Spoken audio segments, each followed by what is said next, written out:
sehingga hari ini kami mengucap syukur semua, sehingga hari ini kita boleh hadir di sini. Dan kita akan selama 5 hari kita akan konferensi untuk nasib Keng Me sudah pulang kampung itu bisa memiliki suatu landasan yang kuat sehingga dia boleh melaksanakan tugas tanpa kekurangan apapun. Dan dalam perjalanan sebagai penginjil, sebagai hamba Tuhan, banyak yang tidak bertanya karena kita sudah memiliki kekuatan hukum tetap itu dapat menjalankan tugas seluruh Indonesia. Jadi dari Papua akan kembali ke seluruh Indonesia untuk memberitakan Injil keselamatan. Bersejarah bagi Kemah Injil di Indonesia, di mana Kementerian Hukum dan HAM Republik Indonesia memberikan pengakuan hak cipta dan hak merek bagi Kemah Injil Indonesia. Logo atau lambang Kemah Injil Gereja Masih Indonesia kemudian pada tahun 2016 Perkumpulan Kemah Injil Indonesia oleh Menteri Hukum dan Hak Asasi Manusia Republik Indonesia.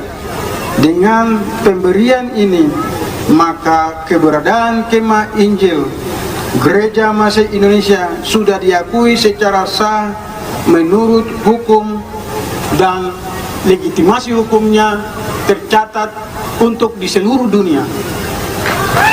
Menyerahkan secara simbolis bukti terdaftarnya hak cipta dan merek bagi logo atau lambang Kemah Injil Gereja Masih Indonesia kepada Ketua Kingmi Papua Bertus Tabuni, serta penyerahan Pataka Kingmi dari staf khusus Presiden kepada Ketua Kingmi Papua, pertanda perkumpulan Kingmi sudah sah dan diakui secara hukum di Negara Kesatuan Republik Indonesia.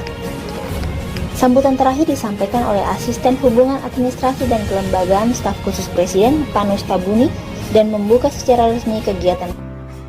Saya Pendeta Andre Bastian Butar-Butar, Gembala Sidang Kemah Injil Gereja Masih Indonesia Jemaat Immanuel Bekasi, dan juga Ketua 1 Sinode Kemah Injil Gereja Masih Indonesia disingkat dengan Kingmi, mengajak Bapak Ibu saudara Tuhan bergabung bersama-sama melayani Tuhan untuk mengerjakan misi Tuhan, yaitu misi amanat agung Kristus, seperti misi dari Kingmi. Yesus adalah juru selamat kita, Yesus adalah pengurus kita, Yesus adalah tabib kita, Yesus adalah raja yang akan datang. Kita kobarkan Injil ini supaya banyak orang mendengarkan Injil, percaya kepada Kristus. Mari bersama-sama sekali lagi bergabung di Sinode Kingmi yang berpusat di Papua. Puji Tuhan. Tuhan berkati. Silakan membuka Injil Yohanes pasal 5 ayat yang ke-1 sampai ayat ke-18. Ayat pertama sampai ke-18 kita akan saling bergantian, dimulai dengan yang kaum pria atau kaum bapak untuk membaca ayat yang pertama, gantian dengan wanita yang ayat yang berikutnya yang kedua sampai nanti selesai di ayat yang ke-18. Dimulai dari yang pria dengan suara yang besar karena pria besar-besar, ya kan? Ya. Lagi bagian depan besar-besar semua. Ya, 2, 3 ya. Sesudah itu ada hari raya orang Yahudi dan Yesus berangkat ke Yerusalem. Di Yerusalem dekat pintu gerbang pembahas dan sekolah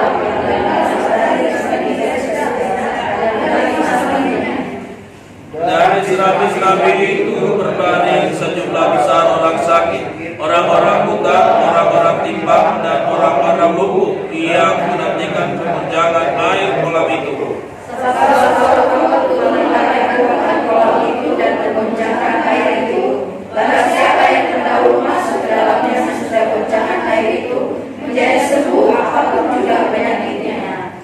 Di situ ada seorang yang sudah 38 tahun selama sakit. Ketika Yesus melihat orang itu berbaring di situ dan karena dia tahu bahwa ia lama berada itu, berkata ia kepadanya, "Maukah engkau sembuh?" Jawab orang sakit itu kepadanya, "Tuhan, tidak ada orang yang menurunkan aku ke dalam kolam itu apabila airnya mulai goncang, dan sementara aku menuju ke kolam itu, orang lain sudah turun mendahului aku." Kata Yesus padanya, "Bangunlah, berjalanlah dan berjalanlah." Dan pada saat itu juga sembuhlah orang itu, lalu ia mengangkat gelamnya dan berjalan. Tetapi hari itu hari Sabat. Karena itu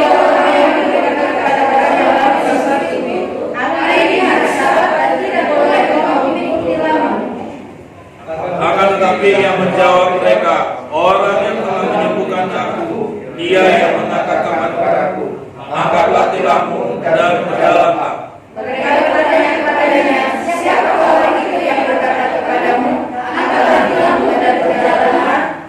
Tetapi orang yang baru sembuh itu tidak tahu siapa orang itu, sebab Yesus telah menghilang ke tengah-tengah orang banyak di tempat itu.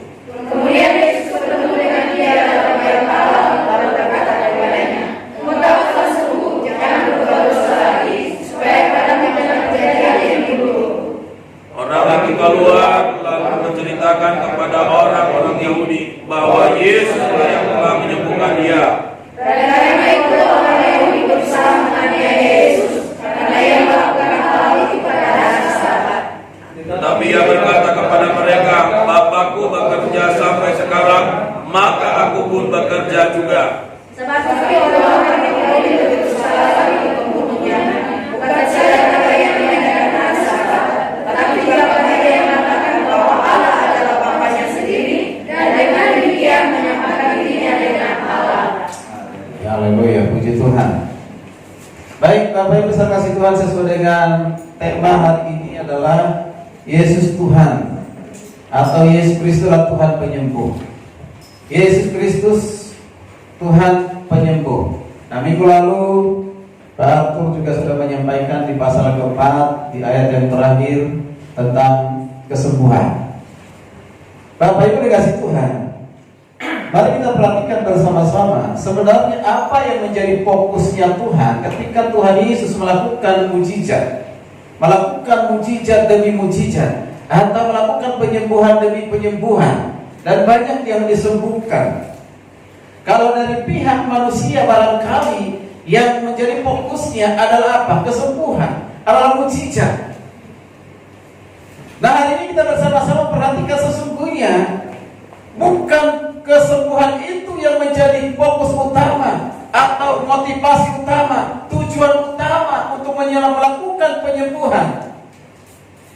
Di dalam Alkitab, mulai dari kitab Injil sinoptik Matius, Markus, Lukas, di sana bisa ditemukan banyak sekali mujizat-mujizat yang dilakukan oleh Tuhan Yesus, termasuk di kitab Yohanes. Seluruh kitab Yohanes kita bisa menemukan banyak sekali mujizat yang dilakukan. Bapak Ibu dikasih Tuhan, mari kita perhatikan bersama-sama. Memang setiap manusia pasti namanya membutuhkan mujizat, membutuhkan namanya kesembuhan pada saat dia sakit. Bukan saja sakit secara fisik, tetapi juga sakit hati, membutuhkan namanya pemulihan. Amin.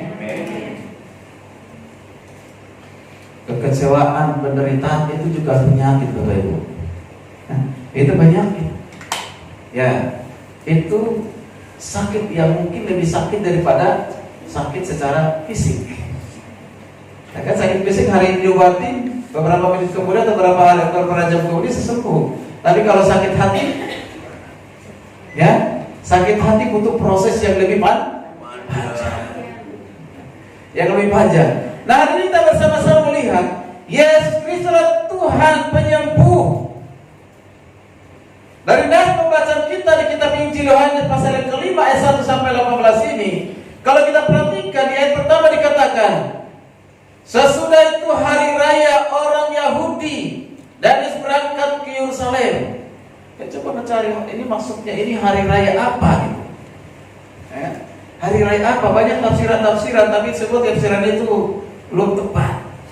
Tapi kita fokus masalah hari raya ini. Yang penting hari raya, ya kan gitu. Hari raya salah satu hari raya orang Yahudi.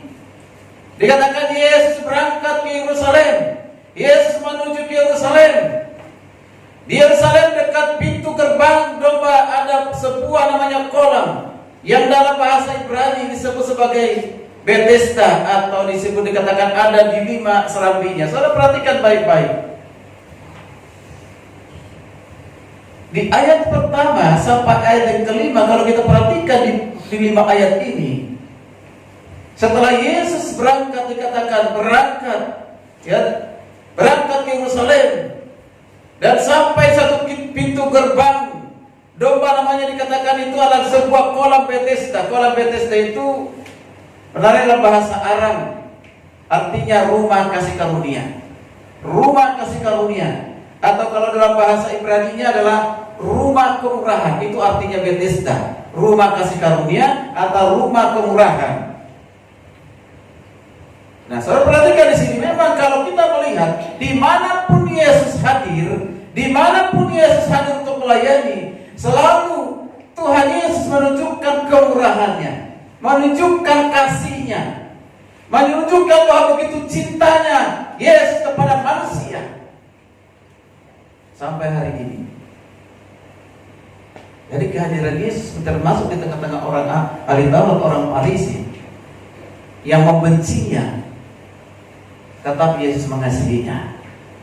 Luar biasa. Nah, kalau kita perhatikan di sini, di kolam Bethesda ini dikatakan banyak orang, ya banyak orang yang sakit.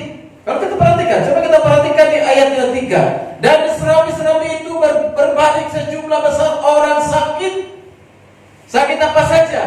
Dikatakan orang-orang buta, berarti banyak, karena jamak ini. Orang-orang timpang berarti banyak, bukan hanya satu. Orang-orang lumpuh berarti banyak, yang menantikan goncangan air kolam itu. Sebenarnya di bahasa aslinya kata menantikan goncangan air kolam itu tidak ada. Di manuskripnya nggak ada, ya tidak ada. Tapi ditambahkan di sini. Bahkan dikatakan malaikat yang membuat goncangan itu. Tapi kalau kita temukan di sini tidak ada menunjukkan membuktikan malaikat, ya kan? Nah, tapi kita tidak pada goncangan ini. Artinya di sini, saudara kasih Tuhan, dimanapun ketika Tuhan bekerja, maka Tuhan bisa melakukan namanya mujizat. Amin. Mujizat itu bukan tergantung kepada goyangannya air. Mujizat itu bukan tergantung kepada malaikat, tapi mujizat itu tergantung kepada kehendak Tuhan. Amin. Amin. Mari kita perhatikan bersama-sama. Begitu banyak orang sakit di sana. Lalu kita perhatikan, di antara yang banyak itu, dikatakan di ayat kelima, di antara yang banyak itu, di situ ada seorang yang 38 tahun lamanya sakit. Seorang yang lumpuh, 38 tahun. Lamanya luar biasa. Ada yang menghubungkan hal ini, tafsirkan boleh-boleh saja 38 tahun itu menunjuk kepada perjalanan bangsa Israel selama 38 tahun. Masuk ke pasal ayat 39 itu masa pembebasan dari perbudakan sampai ke 40 itu masa pembebasan. Jadi 38 tahun diperbudak di Mesir. Ya? Nah, saudara perhatikan, itu sah-sah saja. Tapi bukan itu menjadi penekanan kita di sini. Yang mau kita perhatikan di sini adalah seorang sakit lumpuh 8 tahun. Dalam ayat dikatakan 38 tahun. 38 tahun bukan waktu yang singkat, Bapak Ibu. Ada di Alkitab yang lain 12 tahun mengalami pendarahan. Itu terkuras semua tenaganya, pikirannya, hatinya, bahkan uangnya udah dibawa ke berbagai tempat, ke dukun, ke tabib dan yang lain sebagai tapi tidak kunjung sembuh. Tapi ketika dengan berjumpa dengan Yesus, menjabat jubahnya Yesus, dia mengalami kesembuhan.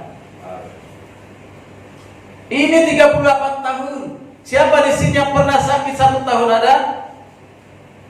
Ada. Ada yang pernah sakit 1 tahun? Bagaimana ketika seorang lagi sakit 1 tahun? Saya aja sakit hanya 10 hari aja. Waduh, luar biasa keluhannya. Biasanya orang sakit itu banyakkan egois, gak peduli dengan orang lain, yang hanya dipikirkan dirinya sendiri. Bagaimana saya sembuh?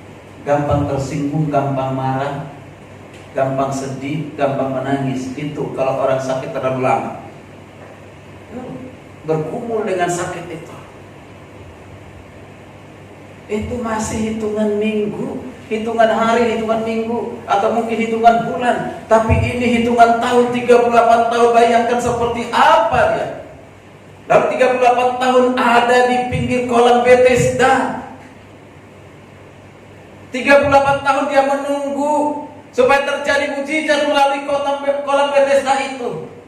Siapa yang masuk duluan itu yang mengalami kesembuhan. Berarti ada 38. Selama 38 tahun banyak orang yang sudah disembuhkan ketika pertama kali masuk ke kolam Bethesda ini. Maka saya perhatikan saudara kasih Tuhan, Kalau kita perhatikan ayat ini saudara, sekaligus juga kita pahami dengan baik. Di sini banyak orang yang egois.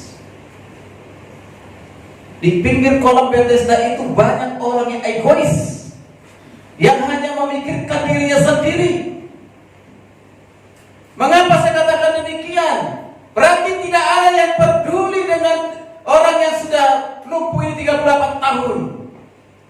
Berlomba-lomba siapa yang duluan, berarti hanya pikirkan dirinya. Yang penting saya yang terjebur dan masuk sembuh. Tidak pernah mendahului orang lain. Udah, kamu saja duluan. Betul tidak? Betul tidak? Berarti di sini banyak yang orang egois di situ kan. Saya pernah perhatikan satu film penyelamatan orang yang pesawat jatuh di gunung es, lalu ada helikopter pertolongan datang dari SAR, kalau sudah di Indonesia pertolongan dengan menggunakan helikopter menurunkan tali, ya, penumpangnya, karena itu pesawat pribadi, bukan pesawat yang besar, ya, bukan pesawat komersil. Nah, itu ada sekitar lebih dari 5 orang penumpangnya di situ. Dan tadi yang menolong ini turunkan tali. Nah, ada satu orang di situ, ya, seharusnya dibutuhkan juga pertolongan, tapi dia dahulukan. Setiap diturunkan tali, kasih orang lain. Setiap diturunkan tali, dikasih orang lain. Setiap diturunkan tali, dikasih orang lain. Sehingga helikopter itu udah muat lagi. Dia tinggal sendiri. Lalu helikopter pergi, ya, untuk menyelamatkan ini. Selamat ini. Lalu helikopternya kembali. Ketika helikopter kembali, dilihat orang itu sudah mati. Luar biasa. Dia rela mengorbankan dirinya demi orang lain, mendahulukan orang lain. Tapi banyakkan manusia sekarang ini lebih banyak menyelamatkan diri sendiri. Aku. Perasaannya tersinggung sedikit aja, gak peduli dengan orang lain. Itulah manusia. Kalau seharusnya orang yang sudah mengenal Tuhan, mengenal siapa Yesus yang akan kita rayakan di Natal ini, itu Yesus penghuni surga, betul kan? Dia yang naik ke surga dan dia juga yang turun dari surga. Yesus itu asalnya dari surga, turun ke dunia, mau menjadi hamba, mau menjadi manusia. Sekalipun dia setara dengan Tuhan. Di Filipi 2 ayat 6, dia setara dengan Tuhan, tapi dia rela menjadi hamba, rela menjadi manusia demi saudara dan saya. Luar biasa. Ini sulit dipahami oleh orang tertentu. Kalau sudah sulit dipahami, maka tidak mungkin dia mau melakukan seperti itu. Sifat kerendahan hati dari Tuhan. Sudah datang dengan penuh kasihnya, sudah datang dengan untuk motivasi untuk menyelamatkan, tujuan untuk membawa dia keluar dari kebinasaan, dari neraka, membawa kepada keterangan ajaib. Tetap aja ditolak, tetap aja dicaci maki, tetap aja disalah mengerti. Itu juga kita alami dalam kehidupan kita. Bapak Ibu kasih Tuhan, mari kita perhatikan bersama-sama. Kembali kepada yang lumpuh 38 tahun ini. Yesus berkata demikian, kita perhatikan ayat ke-6. Ketika Yesus melihat orang itu berbaring di situ, dan karena ia tahu bahwa ia telah lama dalam keadaan itu, berkatalah ia kepadanya, maukah engkau sembuh? Maukah engkau sembuh? Perhatikan ayat ini. Ada pertanyaan dari Tuhan Yesus kepada orang lumpuh ini, orang yang sakit 38 tahun ini. Hei, engkau orang lumpuh, maukah engkau sembuh? Ada yang aneh dengan pertanyaan ini. Mengapa saya katakan aneh dengan pertanyaan ini? Luar biasa, bahkan sangat aneh. Yesus itu kan Tuhan, betul nggak? Tuhan itu berarti berkuasa. Kalau Maha Kuasa, Maha tahu. Tahu dong, harusnya udah tahu. Bahkan dikatakan di ayat yang ke-6a, ketika Yesus melihat orang itu berbaring di situ, dan karena ia tahu, perhatikan, Yesus tahu bahwa ia telah lama dalam keadaan sakit 38 tahun. Yesus tahu. Nah, kalau Yesus tahu, mengapa Yesus bertanya, maukah engkau sembuh? Kalau istilah orang dunia bilang, ini pertanyaan orang bodoh, dalam tanda kutip, ya kan? Ya, dia sudah tahu. Dia sakit selama 30 tahun. Bayangkan 30 tahun menderitanya luar biasa. Dikucilkan, direndahkan, mungkin juga miskin, dan yang lain sebagainya. Tidak punya apa-apa, tidak dianggap, diabaikan. 38 tahun. Ada tilam di situ, tidak tahu berapa kali ganti tilam itu. Mungkin tidak pernah diganti selama 38 tahun. Bayangkan dulu. Busuk kali bawa busuk itu 38 tahun ada di situ, ada tilam. Nah, saudara perhatikan di sini, mengapa Yesus bertanya, maukah engkau sembuh? Kalau saya begini, Pak Prakoso lagi sakit nih. Ya sakit dah. Sakitnya orangnya udah sakit banget, sakit kepala, perutnya pusing, perut pusing lagi. Banyak sakit. Lalu saya tanya, Pak Prakoso mau sembuh nggak? Kan gitu. Ini bapak kemana sih? Udah saya sakit, kok tanya seperti itu? Itu wajar jawaban seperti itu. Bapak udah tahu saya sakit, berarti saya sembuh, ingin sembuh. Nah kan gitu. Nah, makanya mengapa Yesus bertanya seperti itu? Pernah nggak kita renungkan mengapa Yesus bertanya? Padahal katakan dia tahu. Yesus tahu. Dia sakit 38 tahun, tapi bertanya, mengapa engkau? Dikatakan, maukah engkau sembuh? Disinilah rahasia ilahi. Amin. Dari pertanyaan ada 3 hal yang mau ditunjukkan hari ini kepada kita menjadi berkat bagi saudara dan saya. Dari pertanyaan, maukah engkau sembuh? Luar biasa. Lalu kita perhatikan dulu di ayat ke-7. Mari kita perhatikan ayat ke-7. Kalau udah khotbah begini tidak melihat catatan lagi saudara, langsung saja kepada ayat supaya lebih cepat. Perhatikan ayat 7. Jawab orang sakit itu, maksudnya orang 38 tahun sakit, kepada Yesus, Tuhan, tidak ada orang yang menurunkan aku ke dalam kolam itu apabila airnya mulai goncang, dan sementara aku menuju ke kolam itu, orang lain sudah turun mendahului aku. Orang lain sudah turun mendahului aku. Itu saya katakan tadi yang orang-orang yang egois sih, ya kan? 38 tahun, mungkin sebelum 38 tahun ada orang lain mungkin di situ baru 1 tahun 2 tahun, kan gitu ya. Kamu 38 tahun di sini, kasihan banget loh. Aku baru 2 tahun. Ya udah kamu aja deh. Kamu udah 38 tahun, kasihan. Enggak ada berarti. Enggak ada. Tidak semuanya 38 tahun, hanya satu orang 38 tahun. Berarti yang lain ada yang lebih tidak sampai 38 tahun. Ya, 38 tahun. Lalu saya perhatikan di sini. Yang menjadi perhatian kita, ini jawaban dari orang sakit ini. Kan Yesus bertanya, maukah engkau sembuh? Seharusnya, ya Tuhan, aku mau disembuhkan. Itu harusnya jawabannya. Betul enggak? Dokter bilang, maukah engkau sembuh? Gak pernah dokter ngomong begitu. Justru diagnosa, diketahui sakitnya, ini obatmu.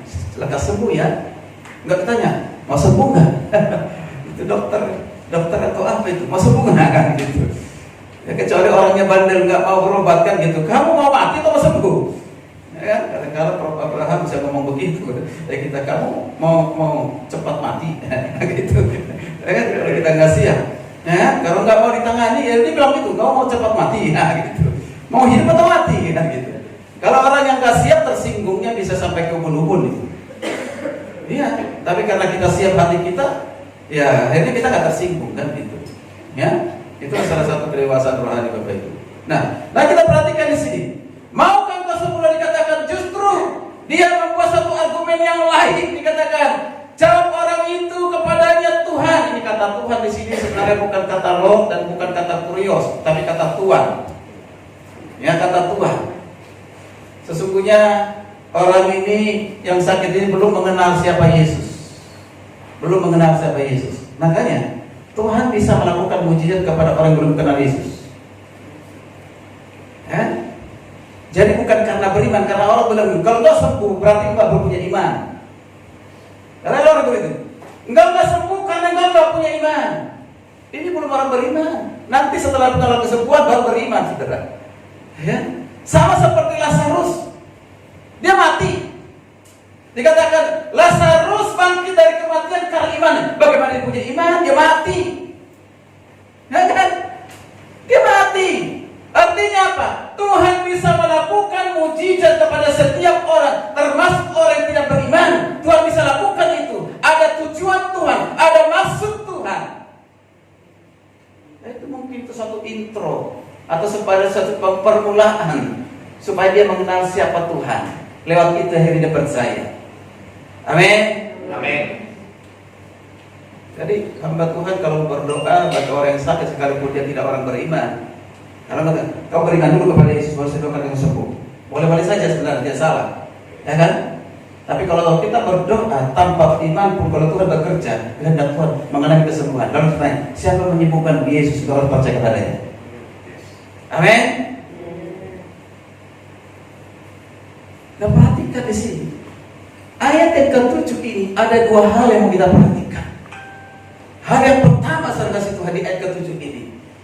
Ini orang lumpuh ini 30 tahun mau menunjukkan kekecewaannya.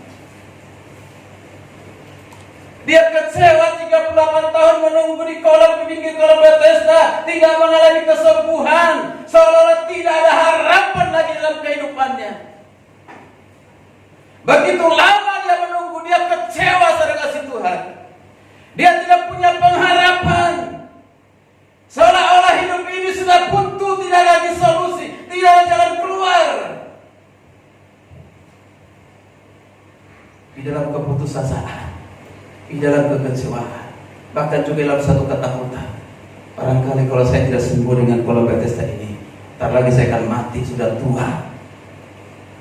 Umur sudah semakin tua, badan semakin kurus, tidak bisa ngapa-ngapain. Namanya lumpuh, ada di tempat tidur. Barangkali kalau dia mau loncat ke kolam Bethesda itu harus ditolong orang lain, tidak bisa sendiri. Namanya lumpuh.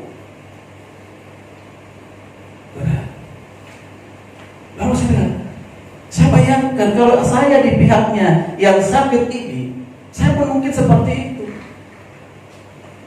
Ya kan? Tanpa pengharapan, putus asa, kecewa. Inilah yang sebenarnya diungkapkan kepada Yesus. Ini yang mau dimaksudkan. Sudah 38 tahun saya sudah lama menunggu, selalu didahulukan orang lain, Tuhan Yesus.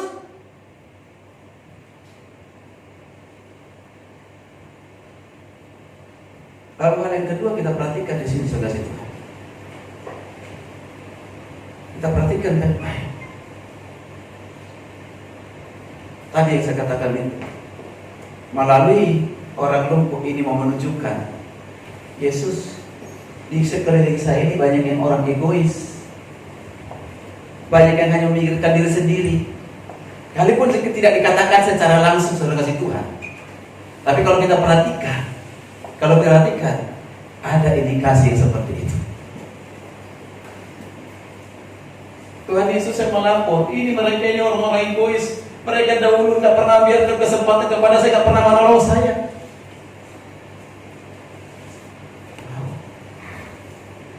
Luar biasa. Kita kembali kepada pertanyaan Tuhan Yesus. Maukah kau sembuh? Sekalipun jawabannya jawaban keluhan, jawaban keputusasaan, jawaban yang tidak pengharapan, dia menunjukkan bahwa insan orang egois, tetapi dia punya tetap pengharapan untuk tetap sembuh. Makanya kehadiran Yesus ketika dia bertanya, maukah kau sembuh? Tujuan Tuhan Yesus adalah mau memberikan pengharapan kepada orang lumpuh itu. Amin. Dari yang tidak punya pengharapan diberikan pengharapan oleh Tuhan. Dari yang tidak mungkin bagi dia, mungkin bagi Tuhan. Kita perhatikan di sini. Mungkin mereka katakan mustahil bagi dia, tapi tidak ada yang mustahil bagi Tuhan. Amin. Aku sudah datang mau menolongmu, kata Yesus. Jadi hal yang pertama, mengapa Yesus bertanya demikian? Karena dengan pertanyaan itu, Yesus hendak mengatakan, aku akan memberikan kepadamu pengharapan.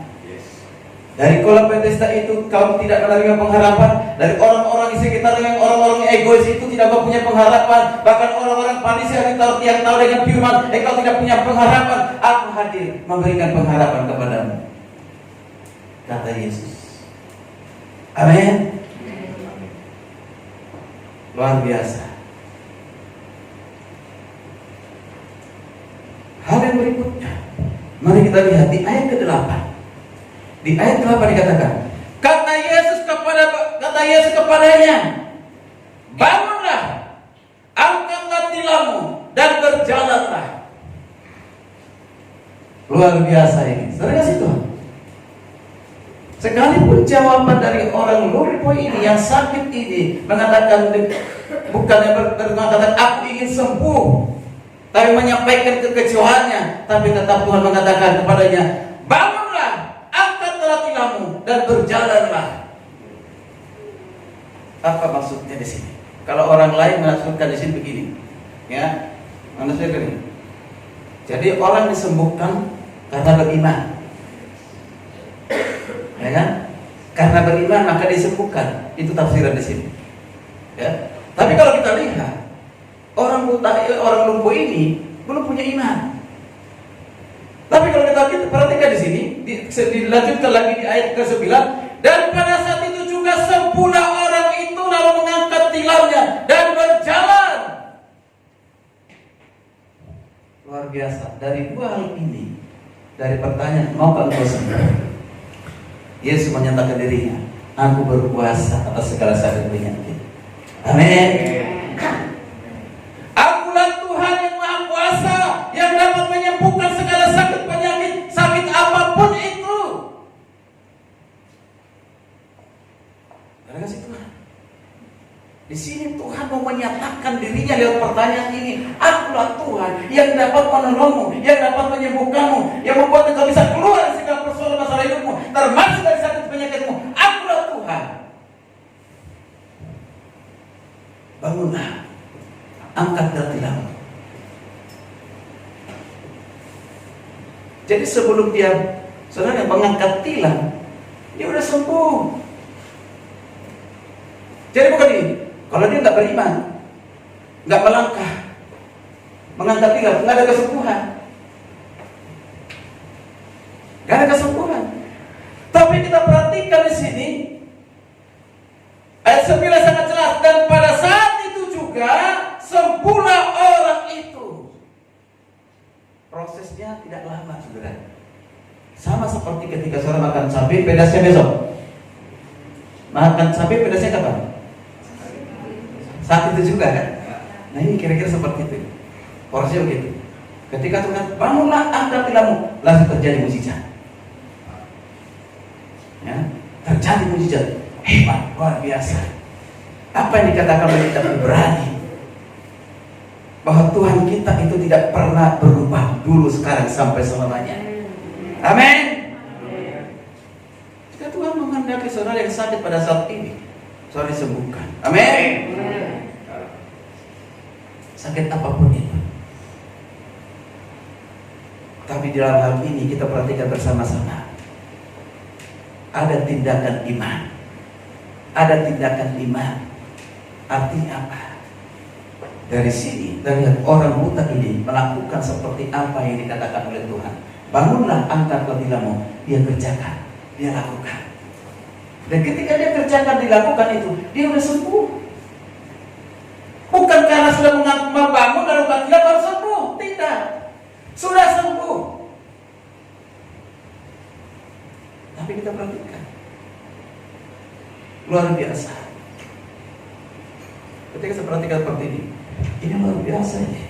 Kalau misalnya seorang lumpuh ini tidak mau melakukan apa dikatakan oleh Tuhan itu, seandainya Akan kalau punya seandainya, maka saya lihat di sini, dia tidak akan pernah seandainya, tidak akan pernah terjadi seandainya, karena memang itu harus terjadi. Amin.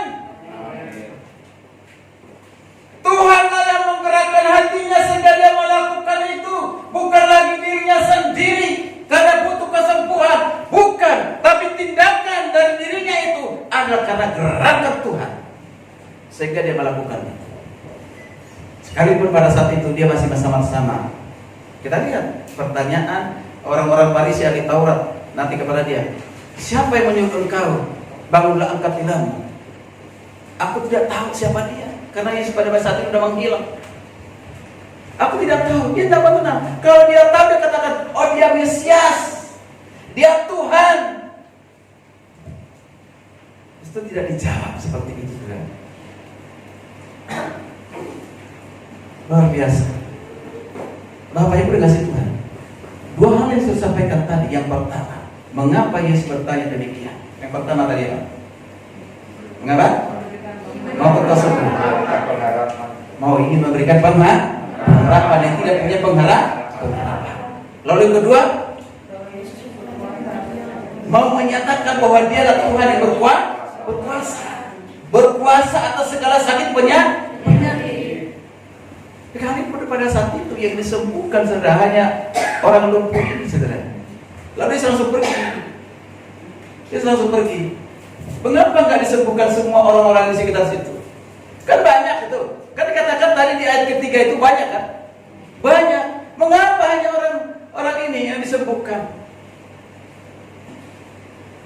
Luar biasa. Saya kasih Tuhan melalui satu orang ini supaya yang lain itu tahu bahwa Yesus itu adalah Tuhan. Amin.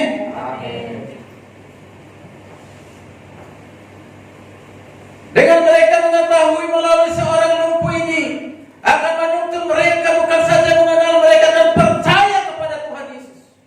Ketika melihat ada mujizat yang dikerjakan dilakukan Tuhan Yesus kepada orang yang sakit 38 tahun ini, maka mereka akan menjadi percaya dan pengikut. Amin. Ini yang kita perhatikan di sini. Lalu kita perhatikan masuk ke depan ayat 10 sampai ke 18. Kita perhatikan di sana. Ini Yesus melakukan mujizat itu hari Sabat. Hari Sabat.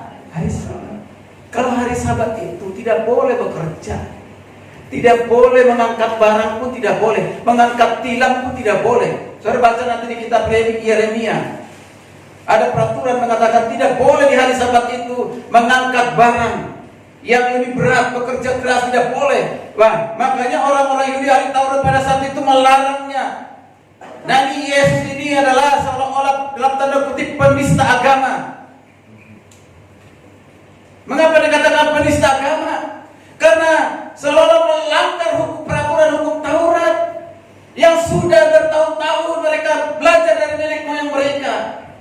Bahwa di hari Sabat tidak boleh bekerja, harus berhenti dari setiap pekerjaan.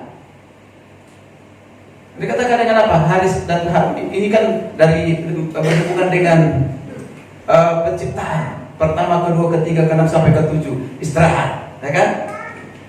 Nah mereka memahami sampai hari ini saudara kasih Tuhan. Nah kita perhatikan di sini baik-baik. Dilarang tidak boleh.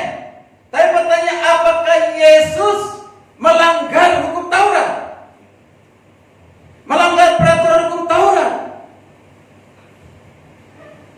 Dalam konsep, dalam pemahaman orang Farisi yang Taurat pada saat itu, ya. Tapi dalam pahamnya Yesus, tidak.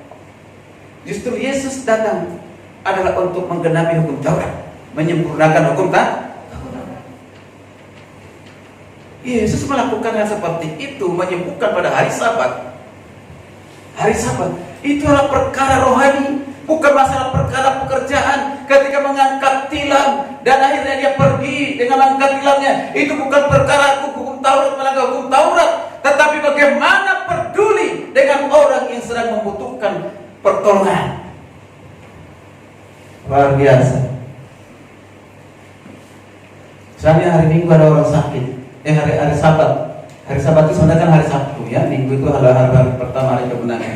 Nah hari Sabat ada orang sakit, lalu kita nggak boleh, jangan hari Sabat didoakan, jangan, ini hari Sabat nggak boleh mendoakan orang sakit, nanti tunggu besok, nah buru mati orang itu. Inilah kekakuan dari orang mengerti tentang Taurat, saudara kasih Tuhan.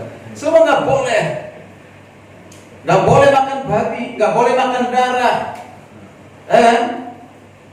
Gak boleh makan darah, betul. Kau makan darah yang mentah itu harus sakit. Tapi ketika kau makan ayam, nanti kita akan makan ayam. Kalau ada disiapkan, ada darahnya kan di situ. Ada yang sudah matang di dalam. Bagaimana kau tahu tidak ada darah di situ? Karena ini Taurat masih dimunculkan sekarang ini, pada Yesus sudah dengan darah yang kudus. Semua sudah diselesaikan. Amin. Untuk sudah diselesaikan. Tapi masih ada haram dengan tidak haram. Kasih Tuhan. Nah, kita perhatikan di sini. Yesus di sini tidak melanggar hukum Taurat, justru menyempurnakan hukum Taurat. Dia fokus untuk menyelesaikan segala persoalan masalah seseorang, terutama masalah rohaninya. Itu yang Tuhan mau kerjakan. Makanya kita perhatikan di sini. Kita lihat di apa kata Yesus ya. Coba kita perhatikan. Nanti kata Yesus, saya akan baca ayat 10. Karena itu orang-orang Yahudi berkata pada orang baru sembuh itu, hari ini hari Sabat dan tidak boleh engkau memikul tilam, dilarang. Akan tetapi ia menjawab mereka, orang yang telah menyembuhkan aku, dia mengatakan kepadaku, angkatlah tilammu dan berjalanlah. Dia nggak tahu Yesus orang yang mengatakan itu. Di sini juga tidak mengenal. Kemudian mereka bertanya kepadanya, siapakah orang itu yang berkata kepadamu, angkatlah tilammu dan berjalanlah? Dia nggak tahu. Perhatikan. Tetapi seorang yang baru disembuhkan itu tidak tahu siapa orang itu. Sebab Yesus, perhatikan, sebab Yesus telah menghilang ke tengah-tengah orang banyak di tempat itu. Dia tak tahu siapa itu Yesus. Dia tahu saudara kasih Tuhan. Jadi jawaban ini bukan jawaban karena takut, juga. Ada orang yang bilang dia menjawab ini karena takut. Bahkan dia mengatakan ini dia mau memproklamasikan, mempopulerkan Yesus. Dia tidak mau mempopulerkan Yesus. Ada tafsir seperti itu, ya kan? Nah, saya pikir kurang tepat. Ya. Atau ada yang tafsirkan mengatakan, oh dia menjual nama Yesus. Salah, tidak ada yang tepat kalau seperti itu. Mari kita perhatikan bersama-sama. Ada rahasia ilahi yang ingin disikapkan di sini. Saya perhatikan baik-baik. Dari peristiwa ini, orang Farisi, ahli Taurat, kemudian juga orang yang disembuhkan ini, akan mereka mengerti, semakin mengerti. Yesus itu bukan saja pemberi pengharapan, Yesus itu bukan saja berkuasa penyakit, tapi menyatakan, akulah Tuhan. Saya perhatikan di ayat ke-14. Ayat 14 berkata demikian. Kemudian Yesus bertemu dengan siapa? Bertemu dengan orang yang sudah disembuhkan tadi, yang 38 tahun sakit dalam bait Allah. Lalu dikatakan kepadanya, engkau telah sembuh. Itu dia. Jangan berbuat dosa lagi. Jangan berbuat dosa lagi supaya padamu jangan terjadi lebih buruk. Hati-hati saudara kasih Tuhan. Berarti di sini dari ayat ini, orang yang sakit 38 tahun ini, selama 30 tahun dia berdosa. Dia berbuat dosa. Kalau nggak berbuat dosa, ngapain ditegur Tuhan? Engkau telah disembuhkan, jangan berbuat dosa lagi. Berarti dia laki-laki pendosa. Lapendos, laki-laki pendosa.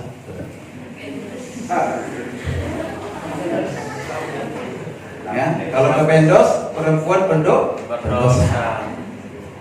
Itu di pasal keempat, perempuan Samaria itu lapendos. Hari ini kita belajar lapendos. Ya?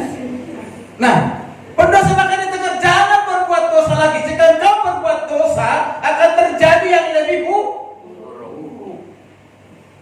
Kasih Tuhan, kalau kita sudah tahu kebenaran, kalau kita sudah hidup dalam kebenaran, jangan kita main-main dengan kebenaran itu. Akan terjadi hal yang lebih buruk dalam kehidupan kita. Itu Tuhan mengatakan, bukan saya. Ya kan? Bukan berarti Tuhan itu jahat, bukan. Itu kesalahan kita. Ya kan? Nah, lanjut. Ya, kita perhatikan di sini. Orang itu keluar lalu menceritakan kepada orang-orang Yahudi menyelamatkan dia. Sekarang saudara perhatikan, lewat peristiwa kesembuhan ini, dia berjumpa dengan Tuhan di bait Allah. Sekarang dia mengenal siapa Yesus. Tadi tidak tahu kalau itu Yesus, dikatakan Tuhan, sebenarnya bukan kata Tuhan, Tuhan. Dia mengenal. Baru sekarang dia jawab dengan jelas, dengan lantang, dengan berani. Dia tidak takut sekalipun pada saat sahabat, Yesus yang menyembuhkan aku. Dia udah berani. Ini sudah mulai tindakan iman. Amin. Amin. Lalu kita perhatikan di ayat 16. Dan karena itu orang Yahudi dikatakan berusaha menganiaya Yesus karena ia melakukan hal-hal di hari Sabat ini. Orang-orang Yahudi pada saat itu tidak suka dengan apa yang dilakukan oleh Yesus, peduli dengan orang sakit, lalu dikatakan menganiaya. Kata menganiaya di sini saudara kasih Tuhan, bukan menganiaya langsung dengan fisik, memukulnya, mengajarnya, tapi menganiaya dengan perkataan, menganiaya dengan ucapan. Ucapan orang-orang Yahudi pada saat itu menganiaya Yesus, bahkan hendak membunuh Yesus. Lo perhatikan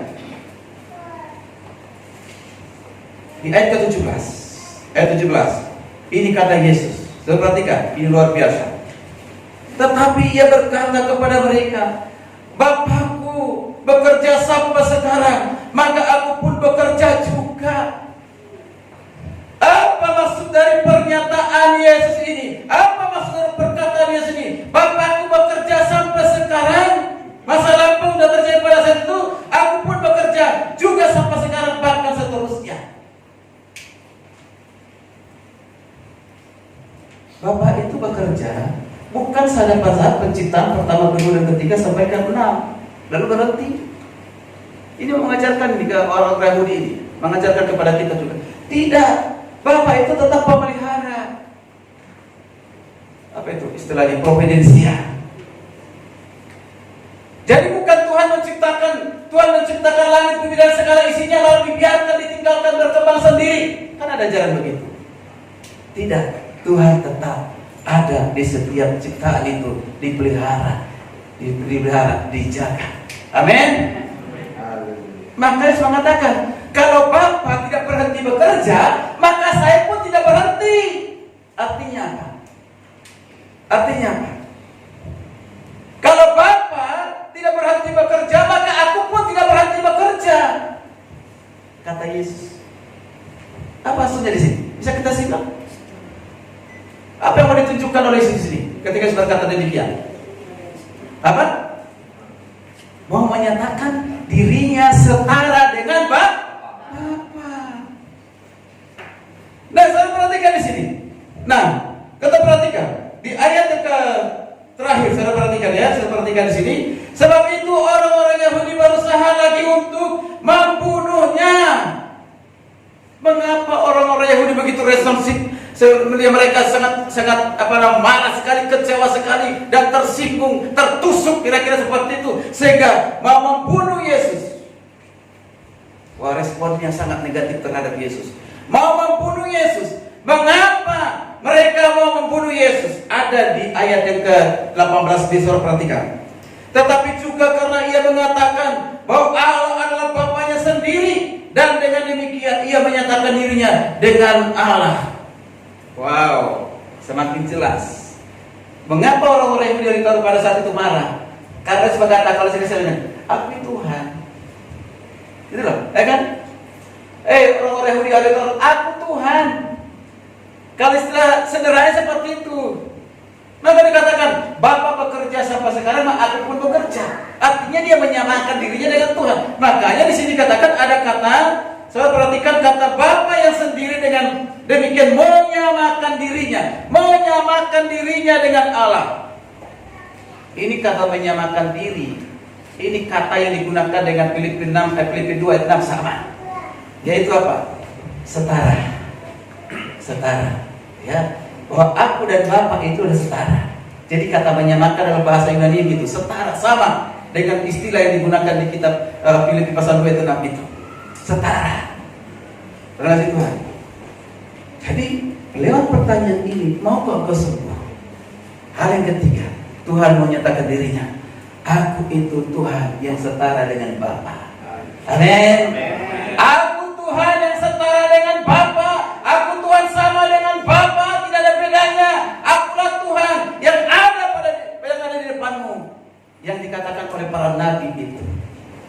nubuatan dari Mika itu, nubuatan daripada Yesaya itu. Jadi 3 hal ini yang saudara kasih tadi kan, yang terlihat di sini menjadi berkat orang juga kita. Mengapa Yesus bertanya mau kau sembuh? Yang pertama apa? Untuk memberikan pengharapan. Yang kedua, Yesus menyatakan dirinya adalah Tuhan yang berkuasa, berkuat atas segala sakit penyakit. Lalu yang ketiga, mau menyatakan dirinya bahwa disetara dengan Bapa. Dialah Tuhan. Amin. Amin. Bapak yang kasih Tuhan, di akhir khotbah ini bukan hanya orang perempuan 38 tahun ini yang bisa mengalami kesembuhan. Tuhan yang sama pada saat itu dan Tuhan yang sama ada pada saat ini. Amin. Ketika saudara ada sakit-sakit apapun datang kepada Tuhan, pasti Tuhan sembuhkan. Amin. Amin. Jadi ada orang lain yang sakit pada saat ini berdoa supaya Tuhan sembuhkan. Amin. Kalau Tuhan berkehendak, Tuhan akan lakukan kesembuhan. Sekalipun dia mungkin belum orang beriman, doakan saja. Ketika terjadi mujizat, asalkan dia mau didoakan. Kata aja si Andi Simon. Ya, kalian harus menghargai, menghormati, belum diberikan suatu karunia kesembuhan. Banyak orang-orang yang belum percaya jadi sembuh, disembuhkan. Bahkan ustaz pun disembuhkan, haji pun disembuhkan. Luar biasa. Dia akan membuat gempar. Lalu selalu berkata, bukan saya Tuhan, bukan saya Tuhan. Tuh. Siapa menyembuhkanmu? Yesus. Jadi nggak percaya, harus percaya kepada Yesus ya. Tapi lewat itu siapa menyembuhkan? Yesus, ya kan? Hanya tahu, oh Yesus itu luar biasa. Yesus bukan hanya melakukan pemujizat, tetapi dia juga juru selamat. Amin. Mari kita bangkit berdiri.